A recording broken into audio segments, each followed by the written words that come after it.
Ahora el género Mycobacterium y vamos a hacer básicamente Mycobacterium tuberculosis. Así es. Entonces, cuando hablamos de tuberculosis, es una enfermedad que se ha encontrado en los huesos. El mal de Potte es una tuberculosis de columna hasta huesos de 5.000 años antes de Cristo. Es una enfermedad que nos ha acompañado a lo largo de la historia de la humanidad. Tenemos, a raíz de la aparición del VIH-Sida, las micobacterias atípicas que causan infecciones en huéspedes inmunosuprimidos. Y Robert Koch descubrió el agente causal en 1882, de ahí que lleva su nombre de bacilo de Koch, o BK, bacilo de Koch. Su tinción característica, recuerden que no se tiñe con coloración Gram, sino con la tinción de Zinn-Nielsen, o ácido alcohol resistente, que es lo que vamos a ver ahora. Así es. Entonces, característica de la Mycobacterium: ácido resistente, apariencia en rosario por los gránulos de polifosfato, no tienen flagelos, son inmóviles y son aerobios estrictos. Por eso que su órgano predilecto es el pulmón. Son aerobios estrictos. Siguiente. En la foto, micrografía electrónica, bacilo delgado, extremos redondeados, su largo 1 a 4 micras y su ancho 0.3 a 0.6 micras. Siguiente. Esta es la coloración de Zinn-Nielsen. Primero se tiñe todo con azul de metileno, luego se decolora con ácido alcohol y se hace un colorante de contraste, que es la fucsina o la safranina, ¿ya? Para que se va a ver el bacilo rojo brillante sobre un fondo azul. Siguiente. Igualito.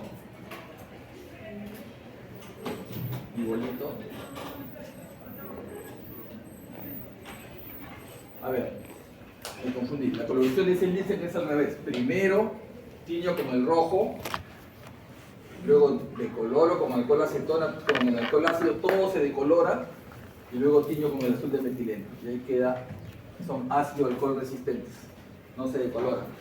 ¿Ya? Y quedan rojo brillantes sobre un fondo azul. Siguiente.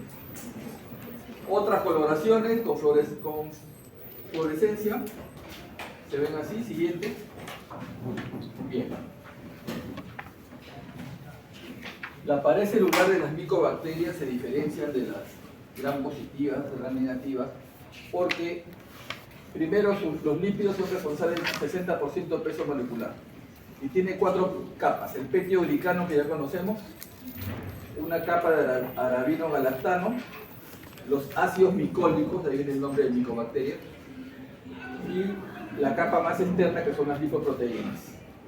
Siguiente, ahí está la gráfica, en la siguiente, las 4 capas, ¿no? El peptidoglicano, como en todas las otras bacterias, pero acá tenemos una capa de ácido micólico, de ahí viene el nombre, y el arabinogalactano, y las lipoproteínas que salen desde la membrana. Bien, siguiente. ¿Cómo clasificamos a las micobacterias? Esas son diferentes formas de clasificación. Esta es una de las más conocidas, que es la clasificación de Runge de acuerdo a la producción de pigmento. Tenemos un grupo 1 que produce pigmento con la luz. Están las especies. El segundo grupo produce pigmento a la oscuridad. Siguiente.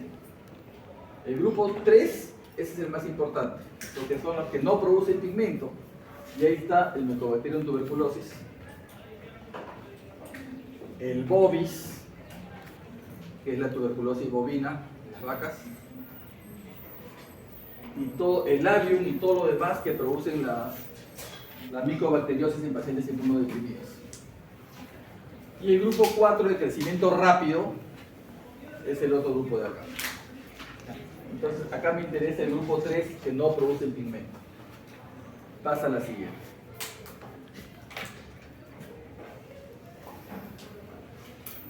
¿Cómo clasificamos por enfermedades? Mycobacterium lepra es otra clase, pero es un micobacterio, la enfermedad de la lepra. teníamos un leprosorio acá por el RIMA. Ya no está, creo. Ahora hay en otras zonas leprosorios. Las atípicas, hasta 100 especies en pacientes inmunosuprimidos. ¿No? Fase SIDA, micobacterias.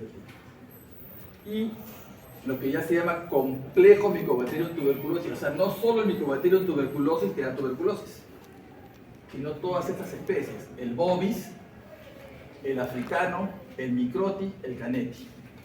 Todos esos producen tuberculosis. El bovis, de ahí sale la vacuna. La BCG, el bacilo de Calmette-Guerin, es un Mycobacterium bovis. Todos tenemos en nuestro hombro derecho una cicatriz de la vacuna de tuberculosis. Chequen, hombro derecho.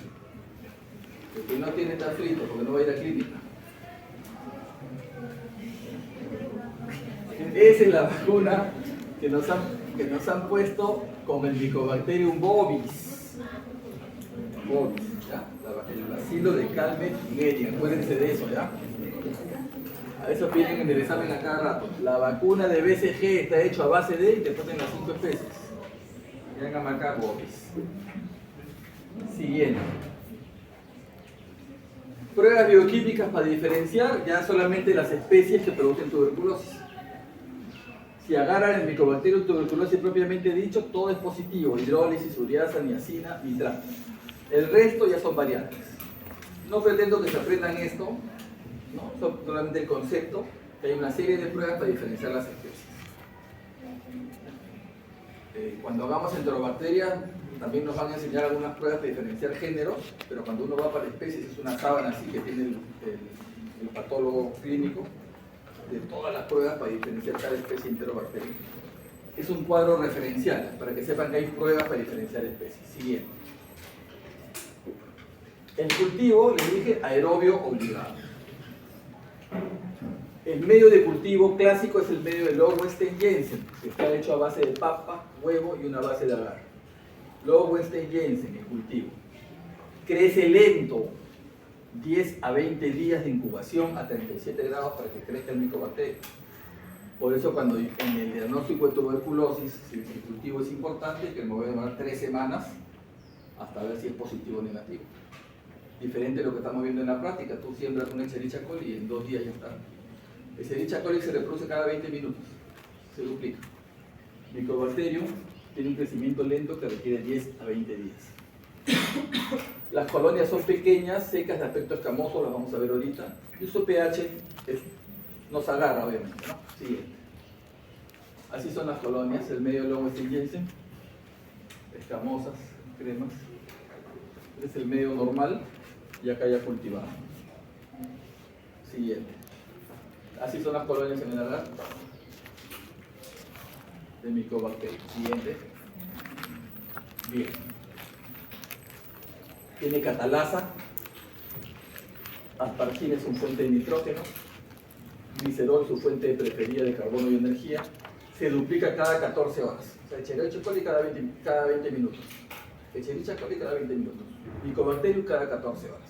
Eso es lo que el cultivo demora. Y su oxígeno, vuelvo a repetir, es crítico para su desarrollo. Bien. A ver, esto sí es importante. Los cultivos que yo siembro ahí en el medio del Lowenstein-Jensen pueden permanecer viables y virulentos por 12 años. Ojo, esto es un cultivo que yo estoy abriendo, inhalando. Las bacterias están viables hasta por 12 años. Si yo lo pongo a la luz, se destruye en 2 horas. En el esputo sobrevive 30 horas. Y si están en la sombra, protegidos de la luz solar, viven hasta 8 meses. Sí se destruye por pasteurización, sobre todo el bovis, que es el ganado bovino que uno se contaminaba con la leche no pasteurizada. Eso ya desapareció o se redujo al mínimo, porque ya la leche pues compramos pasteurizada. Entonces, ¿por qué esto es importante? El Bravo Chico es el hospital de tuberculosis. Si está acá es porque hay solcito. Porque el sol destruye el micobacterio. Si no resiste el bravuchico, lo llevo un poquito más para evitarte. El frío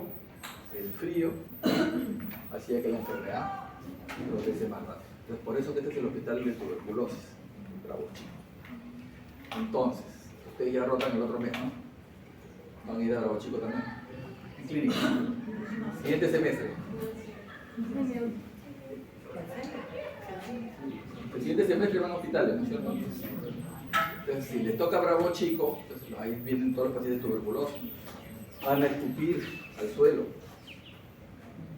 Si cayó en la sombra, ahí está el vacío. No se olviden su mascarita N95, esa famosa del COVID que hemos usado, es para micobacterias. Su N95, van a ir a visitar a los pacientes con tuberculosis. Y eso vamos a ver después, para que no se asusten. Siguiente. A pesar de que esta bacteria permanece a lo largo de la historia, su estructura antigénica no ha sido definida con claridad. Primero salió una tuberculina vieja, un extracto, crudo, en el cual se separaban una proteína termoestable de 32 kilodalton. Con esta se hacía el diagnóstico de tuberculosis en una prueba intradérmica, la siguiente. De esa tuberculina vieja salió un derivado proteico purificado, que es el PPD, que es una prueba de diagnóstico. Derivado proteico purificado. Este PPD, constituido por 2 tubérculoproteínas de 2 y 9 kilodalton, es el reactivo para la reacción cutánea de tuberculina, que se usa para el diagnóstico de tuberculosis. Siguiente, es el PPD. Ahora les voy a explicar cómo es el diagnóstico. Siguiente. Tenemos antígenos purificados, una proteína inmunoreactiva que da reacción de hipersensibilidad retardada. Los polisacáridos dan reacción humoral, o sea, anticuerpos. Siguiente. Todo se está utilizando para sacar nuevas pruebas para diagnóstico, porque no es fácil hacer el diagnóstico de tuberculosis. Los PIM, también familia de lípidos polares, y que son aptécnicos, pero en el huésped deben comportarse como antígenos. Centra su interés como posibles agentes para diagnóstico. Siguiente. Determinantes de patogenicidad, acá es importante la cera D y el muramil-dipéptido. Y el trealosa 6,6 dimicolato, que se conoce como factor cordón. Cuando la micobacteria se agrupa como cordones, quiere decir que son más virulentas. A ver si está la foto ahí. Ese es el factor cordón. ¿Quién ocasiona esto que se agrupen así? La trealosa 6,6 dimicolato. Entonces en el examen viene el factor cordón, es producido por, le van a poner todos estos antígenos que nadie se va a acordar, pero sí se van a acordar, trealosa 6,6 dimicolato. Siguiente, factor cordón. Los sulfátidos también tienen que ver con la resistencia a la fagocitosis, ¿no? Inhiben la unión de los lisosomas con los fagosomas, lo que evita la destrucción de la micobacteria por los macrófagos. Y este es el trealosa 2 sulfato. Bien, siguiente. Ahora sí, vamos con esto para que se les quede grabado. Siempre somos número uno en Sudamérica, Perú, Bolivia. Perú, Bolivia, somos país, no sé por qué, somos país de tuberculosis, a pesar de que supuestamente tenemos más plata que hace 50 años. Pero somos número uno en tuberculosis. Siguiente. Miren ese cuadro, y lo he dejado ese cuadro del 2009. ¿Cuántos casos se registraban anuales? 33.000. 60% Lima Callao. Pasa la siguiente. Pasamos al 2017, también lo dejé. ¿Cuántos casos? 31.000. Pasa la siguiente. Esa es la incidencia. Mira, estamos debajo de Haití. Solo Haití nos gana. Por lo menos alguien nos gana. Siguiente. 2023. ¿Cuántos casos? 32.000. Y si saco la de 2024, que ya la revisé, 33.000. La de 2025 no la he encontrado, pero va ahí. O sea, 32, 31, 33, 33.000 casos anuales, no baja. Desde el 2007 que estamos dando vuelta. Quizás, cuando un año llegó a 27.000, debe haber sido 2006, 2007, es cosa de buscar, ¿ya? Que llegó a 27.000, fue el mes más bajo. Quizás cuando el país tenía más plata, ¿no? No sé si fue gobierno de Toledo o segundo gobierno de Álava, donde llegó a bajar algo. Pero después se mantiene en 30.000 para arriba. No baja, a pesar de todas las medidas que se toman anualmente de vacunación y de todo. Entonces, ¿y cuál es el concepto nuevo? Y ya tenemos tuberculosis resistente. De los 32.000 casos, 3.600 son tuberculosis resistentes, el 10%, para redondear. Tuberculosis resistente. Segundo en América Latina, o sea, ya sabemos que es después de Haití. Después de Haití. Siguiente. Entonces, en el año 93, cuando teníamos el SIDA, que había ya, digamos, en esos años el SIDA todavía no era considerado una infección, digamos, crónica como es ahora, ¿no? Con el tratamiento. Pero en ese año 93 la OMS declara tuberculosis ha adquirido carácter de emergencia mundial. 1/3 de la población mundial ha estado en contacto con la micobacteria. O sea, ¿nosotros hemos estado en contacto con la micobacteria? Sí. Porque hemos subido un micro, metropolitano, al tren, han tosido a alguien tuberculoso porque están viajando por ahí, ya tuvimos contacto. No hemos hecho la enfermedad, pero seguramente tenemos el micobacterium ahí latente, esperando que nos baje la defensa para desarrollar la enfermedad. 1% de la población del mundo tiene la infección cada año. Una persona con tuberculosis bacilífera, si yo estoy expulsando el BK por el esputo, infecto a 15 personas en el transcurso de un año. Siguiente. Cada día 20.000 personas en el mundo desarrollan la tuberculosis, cada día. Y 5.000 mueren a causa de ella. Una persona se infecta cada 4 segundos, una persona muere cada 17 segundos. Cuando terminemos la clase habrán muerto 211 personas por tuberculosis. Es para que se les quede más o menos grabado. Las muertes constituyen el 25% de mortalidad evitable, una mortalidad evitable en países en desarrollo, y es la segunda causa mundial de mortalidad después del SIDA causada por un agente infeccioso. La siguiente. Tuberculosis, cualquier órgano. Si bien es cierto, pulmones es el órgano clásico, pero ninguna especialidad se salva. O sea, van a tener tuberculosis renal, tuberculosis cerebral, mal de pote en los huesos, en útero, vejiga, nada se salva. Todo puede ser infectado por tuberculosis. Siguiente. Paciente con tuberculosis. Ojo. Y a propósito de esta foto.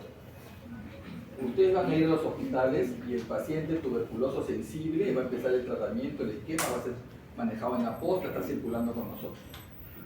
El que está hospitalizado es el tuberculosis con multidrogo resistente o extremadamente resistente. Ese multidrogo resistente o extremadamente resistente es el bacilo de Koch. Entonces, si yo no adopto mis medidas de bioseguridad, lo voy a adquirir un bacilo resistente. No sería, digamos, siempre que haya un médico con tuberculosis MDR o XDR. Mucho cuidado con eso, porque ese paciente que le van a mandar, vaya a la historia, semiología, ¿no? Semiología, vayan a hacer historia, te toco ya, tuberculosis, no pasa nada, no, bien forrado con su mascarita, hacer la historia, ¿ya? Porque este paciente seguramente tiene XDR o MDR. Siguiente. ¿Ya? Pulmones típico, siguiente, y lo que más típico es la caverna, ¿no? La caverna de tuberculosis en la placa radiográfica. Siguiente. Un derrame pleural por tuberculosis. Te voy a punzar acá, no sale pus, sale un líquido amarillo citrino. Entonces tengo que cultivarlo para ver si es Mycobacterium, pero no es pus, no es un empiema, es derrame pleural por tuberculosis. Siguiente. Una tuberculosis miliar, la tuberculosis diseminada, como gránulos de mijo. Este es el más contagioso, hay que tener cuidado. Siguiente. El casio, ¿no? Como queso, patología, van a ver eso, ¿no? Patología están llevando, ¿no? El casio. Siguiente. Tuberculosis endobronquial, entonces me obstruye el bronquio, ya no pasa el aire, se hace una telectasia. Siguiente. Tuberculosis acá, hueso. Este chiquito tiene también ascitis, o sea, debe tener tuberculosis intestinal o enteroperitoneal. La siguiente. Mal de Pot, acá en la columna, y el BK positivo. Siguiente. Intestinal, con cuadros de obstrucción intestinal o cuadros suboclusivos, también el calcio ahí, que te va a destruir. Siguiente.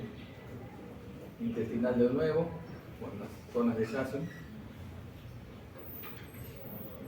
Siguiente. Renal, te destruye las pelvis renales, está destruido. Es una tuberculosis renal o de vías urinarias, pero tampoco se sabe los nefrólogos. Siguiente. Y esa es la biopsia con el calcio, la patología. Siguiente. Ganglios, frecuente, ¿no? Crece un ganglio, drena, hay que mandarlo a cultivo, tuberculosis ganglionar. Siguiente. Mal de Pot, columna. Entonces este hueso se destruye, la columna se destruye y puede haber parálisis post. Pero ese triangulito es clásico del mal de Pot. La siguiente. Igual acá. Tuberculosis de columna y ahí dice parálisis, ¿no? Paciente con parálisis. Fecha. Siguiente. Hueso. Aquí está en el dedo, ¿no? La falange. Con tuberculosis. O sea, a la hora que haces la biopsia, granuloma, todo eso de la Mycobacterium. Siguiente. Esternón. En un lactante. Tuberculosis. Siguiente. La boca. No se salva también. Siguiente. O sea, piel. Un granuloma, tuberculosis de piel. Ni los dermatólogos se saben que quieren no guardia, no pasa nada. Esta piel. Siguiente. Bien, entonces eso es un paseo para que vean que no se salva nada. ¿Ya? Me faltó cerebro, me falta más. ¿Cómo se diagnostica? Primero es el criterio microbiológico, obviamente. Si yo el paciente tosedor mayor de 14 días, ya sospechoso de tuberculosis. Salvo que sea asmático, ¿no? Que está mal. Y con mayor razón si hace fiebre nocturna.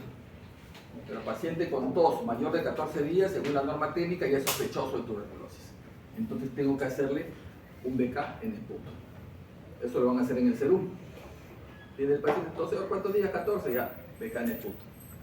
Para buscar qué cosa en la coloración de Sil-Nielsen, el bacilo de Koch. No es fácil, no siempre sale positivo. Siguiente. Entonces lo voy a buscar en el esputo si está con tos, en el jugo gástrico si es un lactante, porque no va a poder toser, ¿no? Se lo va a deglutir, entonces le pongo una sonda nasogástrica y le saco la muestra. Siguiente. Si es meningitis TB, líquido cefalorraquídeo, si es en la articulación, líquido articular, peritoneal, pleural, pericárdico, etc. Orina, si sospecho en TB renal, heces, si sospecho en TB intestinal. Siguiente. Obviamente ya tenemos ahora los métodos moleculares ¿no? Con sondas de ADN para reconocer. La vez que hacemos el reconocimiento y lo cultivamos, también hacemos la resistencia de la microbacteria. Esta prueba de cuantiferón es parecida al PPD, más específica, pero más cara, por eso que todavía no se utiliza mucho, pero es muy buena prueba. Siguiente. Entonces, primero es contacto epidemiológico. Si tengo un familiar que vive en mi casa con tuberculosis, todos los demás son considerados contacto.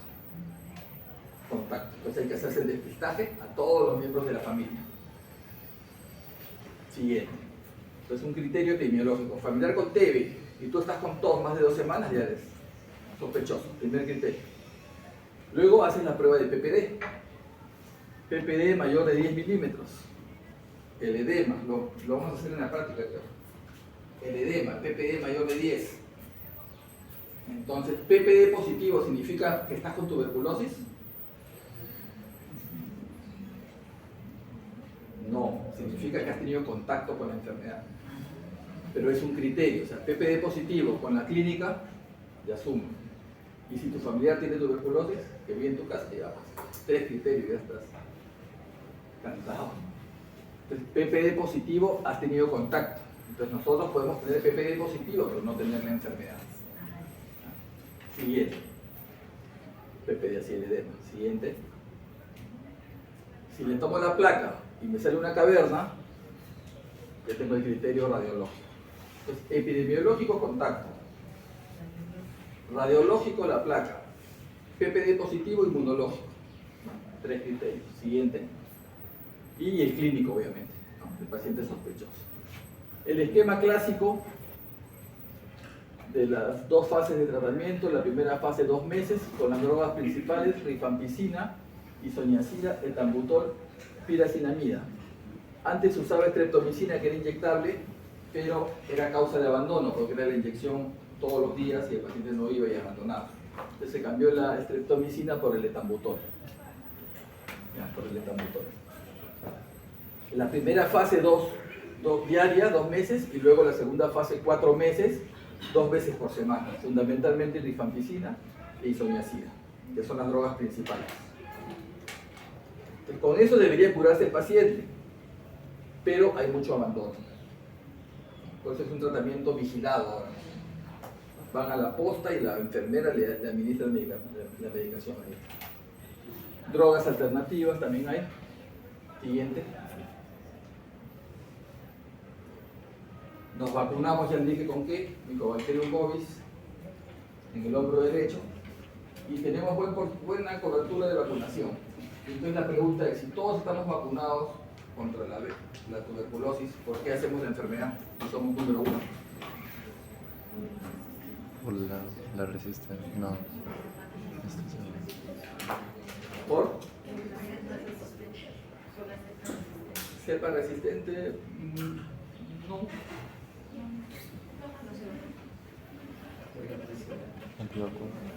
Entonces, cuando ustedes revisen vacunación de tuberculosis, van a encontrar que hay países que no vacunan, porque no es un problema, digamos, de salud pública. Entonces, probablemente en Europa haya países que no vacunen. No sé si fue Suecia o Suiza que dejó de vacunar una época y tuvieron un resurgimiento y volvieron a vacunar. Pero hay países que no vacunan, ojo. Se dice que lo que te protege la vacuna es de las formas graves de la enfermedad: meningitis tuberculosa y tuberculosis miliar. Por eso nos vacunamos. ¿Ya? Porque se hizo un estudio al respecto de vacunados o no vacunados y que aparecía más. Una cosa así. Pero o sea, entonces quedó ese concepto de que la vacuna de BCG nos protege de formas graves de tuberculosis miliar y meningitis tuberculosa. Por eso es que seguimos vacunando. No te protege de no tener tuberculosis. Por eso seguimos siendo número 1 en Sudamérica, a pesar de tener buena cobertura de vacunación. Siguiente. Entonces, este es un problema. La MDR y la otra, siguiente, donde XDR. Países donde hay XDR, ahí estamos también, ¿no? Pero acá en África no está reportado mucho. En Europa, sí. XDR, la extremadamente resistente. Ahora le digo los conceptos. Siguiente. Entonces, tenemos tuberculosis resistente a drogas, incluye resistencia a isoniazida o rifampicina, una de las dos principales. Ya es resistente a drogas. MDR es resistente a isoniazida y rifampicina. Ojo, eso viene en pregunta de examen. MDR es resistente a las dos principales, isoniazida y rifampicina. Y la XDR es resistente a estas dos y a los mejores medicamentos de segunda elección, las quinolonas o los inyectables, amikacina, canabicina y calpromicina. O sea, ya me deja sin alternativa prácticamente.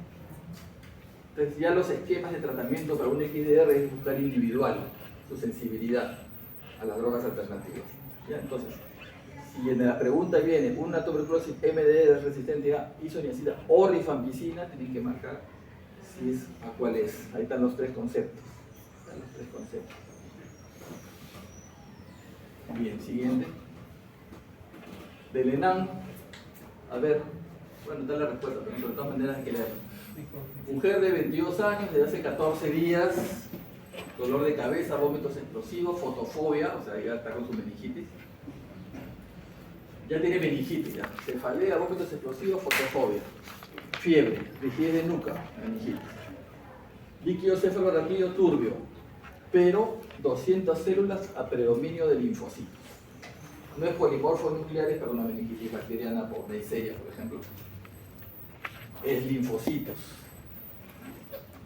Proteínas altas y glucosa disminuida. Es característico de micobacterias. Placa de toras, te dice más todavía. Placa de toras, opacidades nodulares de tamaño de mi hijo uniforme, puede miliar. Distribución regular en ambos hemitóras. Etiología más probable no es la meningitis por el líquido, no es el estreptococo, la listeria es otra cosa y nos queda micobacteria. Facilito. Ahora, como el ENAM ya no sirve de mucho, ¿cómo es para el ENAM? ¿Para qué sirve ahora? Cambiaron, ahora dan un examen de serum, que ya lo toma el ministerio, ya no tienen que estar pagando academia porque es otro tipo de examen, creo. Entonces, lo que yo les aconsejo es, pasar al siguiente, es revisar las normas técnicas del MINSA para el examen de serum que lo tome el MINSA. Norma técnica de peste, de micobacterium, de enfermedades no transmisibles, todas las normas técnicas, hay un montón de normas técnicas. Revisen ahí porque están los conceptos epidemiológicos, esas cosas que les preguntan en el MINSA que a veces no les gusta, pues no epidemiología, estas cosas no nos gustan.